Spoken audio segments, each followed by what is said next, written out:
नमस्कार दोस्तों, ये video editorial compilation for mains का पार्ट है। आप प्लेलिस्ट में जाके एडिटोरियल की वीडियोस पेपर वाइज और टॉपिक वाइज देख सकते हो। और अगर आप दिसंबर 2019 के बाद की वीडियोस को देखना चाहते हो तो वीडियो के नीचे मौजूद ज्वाइन बटन की सहायता से आप मेंबरशिप को ज्वाइन कर सकते हो। चलिए डिस्कशन स्टार्ट करते हैं। आप जीएस पेपर 3 के इस टॉपिक से आर्टिकल को रिलेट कर सकते हो। ये आर्टिकल लिखा गया है आरती कृष्णन के द्वारा। देखो, एक अनुमान के अनुसार फाइनेंशियल ईयर 2019 में एवरेज इंडियन की पर कैपिटा इनकम है 1,26,000। अक्टूबर 2019 में क्रेडिट स्विस की एक ग्लोबल वेल्थ रिपोर्ट ने पाया इंडियन एडल्ट की जो मीडियन वेल्थ है वो है 2 लाख रुपए के आसपास। अब देखो, क्वेश्चन ये उठता है कि इंडियंस जो सेव करते हैं वो कहाँ पे रखते हैं, कहाँ पे इन्वेस्ट करते हैं। ध्यान देने वाली बात ये भी है, 2015 में तरुण रामोदराई कमेटी के द्वारा इंडियन सेवर्स के ऊपर एक सर्वे कंडक्ट किया गया था कि उनमें कितनी ज़्यादा फाइनेंशियल लिटरेसी है।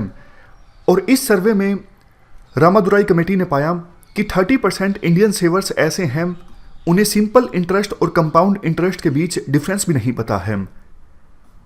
ज़्यादातर इंडियन सेवर्स की सोच ये होती है कि सेविंग्स को ऐसी जगह इन्वेस्ट किया जाए जहाँ पे सबसे पहली चीज़ सेविंग जो है वो सेफ रहे, मतलब डूबने का कोई खतरा ना हो। दूसरी चीज़, इंडियन सेवर्स को ये बात अच्छी लगती है कि सेविंग से फिक्स्ड रिटर्न्स प्राप्त होते हैं। लेकिन देखो, पिछले कुछ समय में हुआ क्या है कि जैसे पीएमसी बैंक जो है उसमें क्राइसिस आ गए। आरबीआई ने रोक लगा दी थी शुरुआत में कि आप 1,000 रुपये से ज़्यादा नहीं निकलवा सकते। और एक नॉन बैंकिंग फाइनेंशियल कंपनी थी IL&FS, ये AAA रेटेड कंपनी थी लेकिन बैंकरप्ट होने की कगार पर आ गई। अगर इसको ना संभाला जाता तो ये non banking financial company bankrupt हो जाती। इसके अलावा नीरव मोदी, विजय माल्या जैसे केस हुए। इसके अलावा प्रॉम्प्ट करेक्टिव एक्शन की सहायता से जिन बैंकों की परफॉर्मेंस खराब थी, जिन बैंकों की कंडीशन खराब थी, उन पर आरबीआई की तरफ से कुछ रिस्ट्रिक्शंस लगा दी गई। तो इन रीजंस की वजह से हमारे देश की जनता का बैंकों में जो ट्रस्ट है पहले की अपेक्षाकृत काफ़ी कम हुआ है। तो क्वेश्चन ये उठता है, वो इंडियंस जो सेव करते हैं वो कहाँ पर अपनी सेविंग्स को इन्वेस्ट करें। तो देखो, एक बेहतर ऑप्शन हो सकता है पोस्ट ऑफिस के द्वारा जो स्मॉल सेविंग स्कीम्स चलाई जाती हैं उनमें इंडियन सेवर्स अपनी सेविंग को इन्वेस्ट कर सकते हैं। जैसे देखो, यहाँ पर लिस्ट है। ये अभी फ़िलहाल small saving schemes Indian post के द्वारा चलाई जा रही हैं।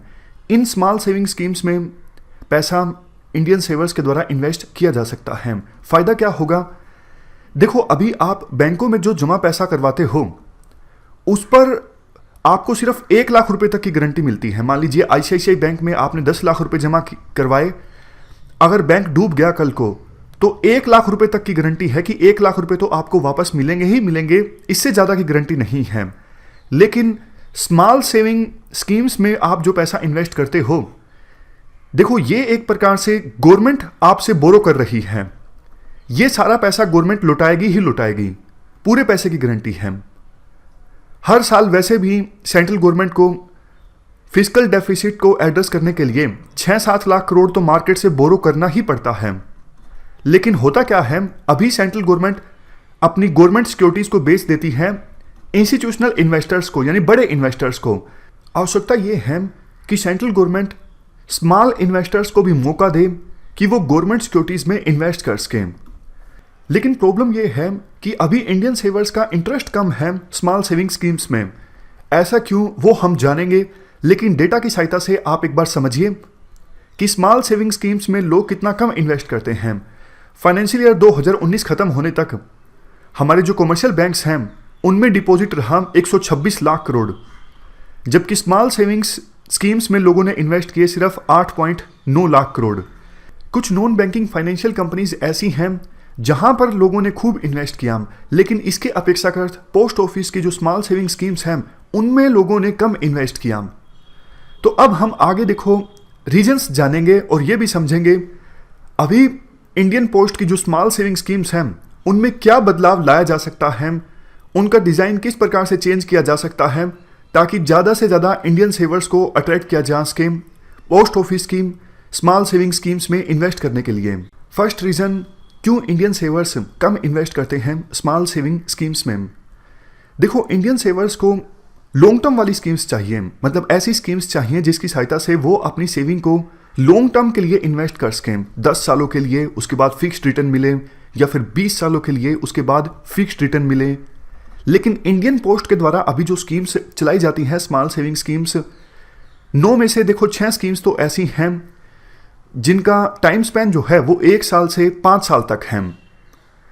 2 स्कीम पीपीएफ ये 15 सालों के लिए है, और दूसरी किसान विकास पत्र ये 9 सालों के लिए है, जबकि सुकन्या समृद्धि योजना ये सिर्फ गर्ल चाइल्ड्स के लिए है। तो ये रीज़न है पहला। इसका सॉल्यूशन ये है कि इंडियन पोस्ट जो है वो ऐसी स्कीम अवेलेबल करवाए जिसकी सहायता से इंडियन सेवर्स जो हैं वो लॉन्ग टर्म के लिए इन्वेस्ट कर सकें, 10 सालों के लिए, 15 सालों के लिए, 20 सालों के लिए। जैसे देखो, नेशनल सेविंग सर्टिफिकेट्स जो पहले हुआ करते थे उनको फिर से री इंट्रोड्यूस किया जा सकता है, जिनका टाइम पीरियड हो सकता है 10 ईयर्स, 15 ईयर्स, 20 ईयर्स, और सेवर्स को दोनों ऑप्शन दिए जा सकते हैं। क्या आप सीधा 10 सालों के बाद डिविडेंड चाहते हो, रिटर्न चाहते हो, 15 सालों के बाद, 20 सालों के बाद, या फिर उससे पहले फ्रीक्वेंटली आप हर 1 साल, 2 साल, हर 3 साल इस प्रकार से रिटर्न्स चाहते हो, तो ऑप्शंस भी दिए जा सकते हैं सेवर्स को। ये पहला पॉइंट था। दूसरे रीजन की बात करते हैं, इंडियन सेवर्स क्यों कम इन्वेस्ट करते हैं स्मॉल सेविंग स्कीम्स में। देखो, अभी जो बैंकिंग लॉबी है, यानी विभिन्न कॉमर्शियल बैंक्स हैं, वो नहीं चाहते कि इंडिया की ज़्यादा जनता स्मॉल सेविंग स्कीम्स में इन्वेस्ट करें, क्योंकि स्मॉल सेविंग स्कीम्स में अगर जनता इन्वेस्ट करेगी तो बैंकों में कौन डिपॉजिट करेगा, इससे बैंकों को नुकसान होगा।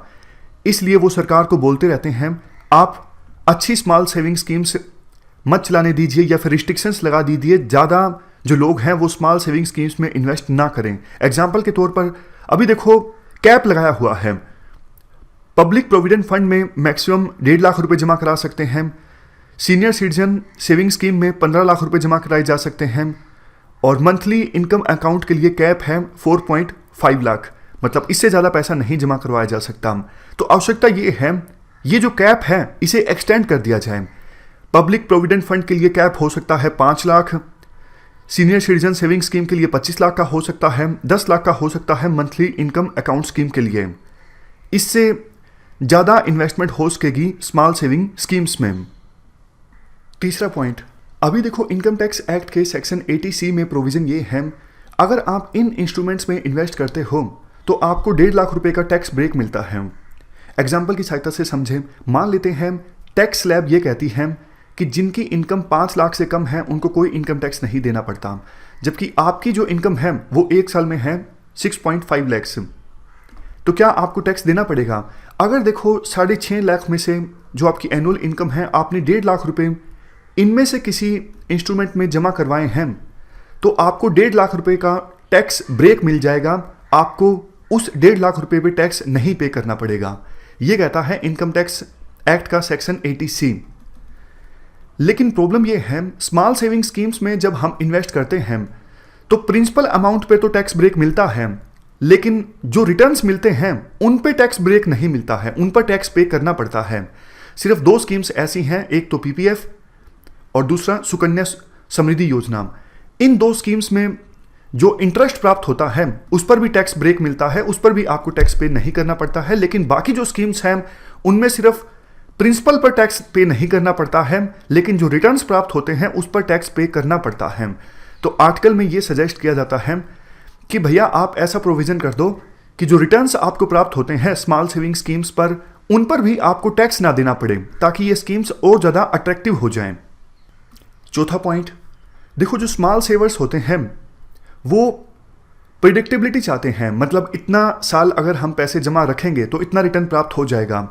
लेकिन आपको भी पता है कभी भी इमरजेंसी आ सकती है, तो जो सेविंग्स हैं काफ़ी बार इंडियन सेवर्स वो अपनी विड्रॉ कर लेते हैं। अब दिक्कत ये है, स्मॉल सेविंग स्कीम्स में जब इंडियन सेवर्स इन्वेस्ट करते हैं तो ब्यूरोक्रेटिक नॉर्म्स काफ़ी ज़्यादा डिफिकल्ट हैं। आपको ये फॉर्म भरना पड़ेगा, आपको ऐसा करना पड़ेगा, अगर आप अपनी जो स्मॉल सेविंग स्कीम है उसको बीच में तुड़वाना चाहते हो, ये गलत है। आज देखो समय बदल गया है, एक क्लिक से आप अपनी एफडी तोड़ लेते हो, आपको बैंक में जाने की आवश्यकता नहीं होती, सब कुछ आसानी से होने लगा है। ऐसी सिचुएशन में पुराने ब्यूरोक्रेटिक नॉर्म्स अगर चलते रहेंगे तो कौन इन्वेस्ट करेगा फिर स्मॉल सेविंग स्कीम्स में। तो आवश्यकता ये है कि इन ब्यूरोक्रेटिक हर्डल्स को दूर किया जाए, ताकि अगर बीच में कोई अपनी इस स्कीम से बाहर निकलना चाहता है तो वो आसानी से बाहर निकल सके।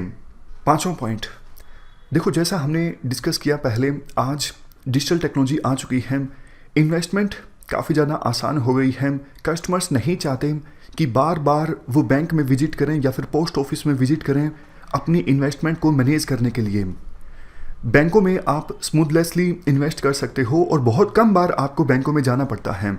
लेकिन पोस्ट ऑफिस जो हैं आज भी पुरानी प्रकार की paper applications, passbooks, cheque payments, branch visit, इन सब चीज़ों पर काम कर रहे हैं।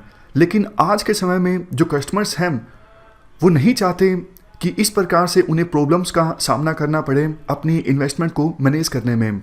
देखो पोस्ट ऑफिस के जो बैक एंड ऑपरेशंस हैं वो तो अब धीरे धीरे डिजिटल हो रहे हैं, लेकिन फ्रंट एंड के जो ऑपरेशंस हैं उन्हें भी और ज़्यादा आसान बनाना होगा, ताकि कस्टमर्स के लिए पोस्ट ऑफिस की स्मॉल सेविंग्स में इन्वेस्ट करना अट्रैक्टिव हो। लास्ट में है सिक्स्थ पॉइंट। देखो कुछ समय पहले इंडियन पोस्ट के द्वारा जो काफ़ी स्मॉल सेविंग स्कीम्स चलाई जाती हैं उस पर क्या इंटरेस्ट रेट मिलेगा जनता को, इस चीज़ को लिंक कर दिया गया था सरकार के द्वारा गवर्नमेंट सिक्योरिटीज से। मतलब गवर्नमेंट सिक्योरिटीज़ पर जो इंटरेस्ट रेट मिलेगा उसी प्रकार का इंटरेस्ट रेट मिलेगा पोस्ट ऑफिस के द्वारा जो स्मॉल सेविंग स्कीम्स ऑफर की जा रही हैं।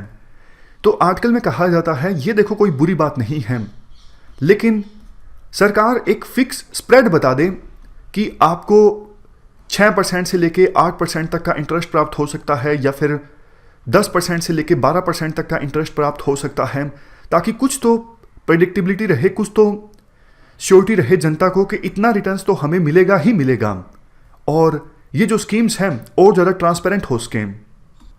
लास्ट में कंक्लूजन में देखो ये कहा जाता है अभी इंडियन पोस्ट एक पेमेंट बैंक तो बन गया है, लेकिन ये हाफ हार्टेड अटेम्प्ट है।